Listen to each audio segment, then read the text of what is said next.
and welcome back to The Charismatic Voice. This week we're going to be focusing on the soprano. Now I am going over 8 primary voice types found in classical music during these next 2 months, so if you're looking for another voice type, check out my other videos. The soprano is the most common female voice type. It also has the most amount of subcategorizations, such as lyric, dramatic, soubrette, spinto, light lyric, full lyric, light dramatic, full dramatic, and the list goes on and on and on. Technically, coloratura is a subcategorization of soprano, but I talked about it last week because the range and function are completely different from middle-of-the-road sopranos. The textbook range for a soprano is from middle C to high C, but since we're talking about middle-of-the-road sopranos and not coloraturas, you can assume that your soprano is going to have at least a B below middle C, B3, up to a high C, C6. She might even have a little bit lower or a little bit higher. Characters that sopranos most often portray include romantic interests. Of course, these romantic interests most often die because of misunderstanding, jealousy, maybe disease. Sopranos are the most likely role to die. Sopranos also often portray the ingenue, which is usually played by younger women or girls, and tends to be quite sprightly and cheerful, maybe even an assisting comic character. Sopranos also often play women of power, such as royalty, queens, or valkyries. These are women who snap a finger or a vocal cord and command the stage.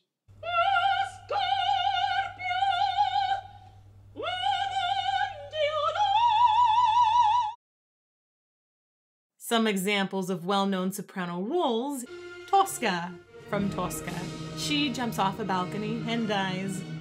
Mimi from La Bohème. She gets consumption and dies.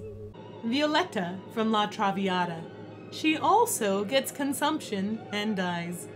Marguerite from Faust. She goes crazy and dies.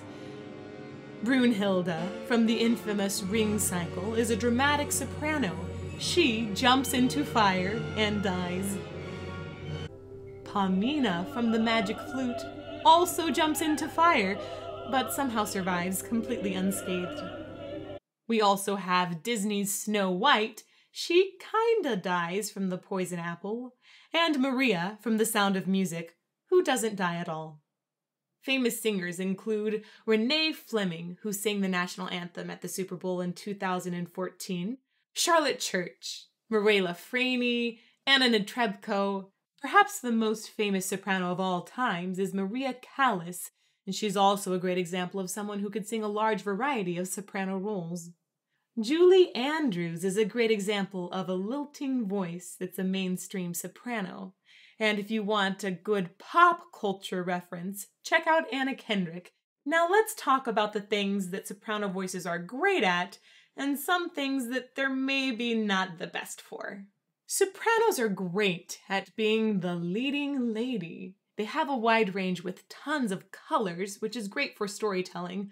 Also, they have brilliant high notes and a good amount of voice in the middle range so they can be heard through the orchestra. Sopranos are also great at sustaining long, luscious lines and moving people with heartbreaking expression. Now, it's difficult to say that all sopranos aren't optimal for something since there's such a wide variety, but if I were to break it down to 2 things, sopranos aren't typically great at being in the background. Soprano voices stick out. It might be that they're used to being the leading lady, but more likely it's that they're the highest voice on stage, and being higher naturally demands more attention. And unless they're a particularly light soprano, like a soubrette, they tend to not be great at acrobatics. You should leave this to coloraturas. Keep in mind that there are 7 other main voice types that I'll be talking about, and I'll even go into depths on the subcategorizations later, so if you want to learn more, hit subscribe.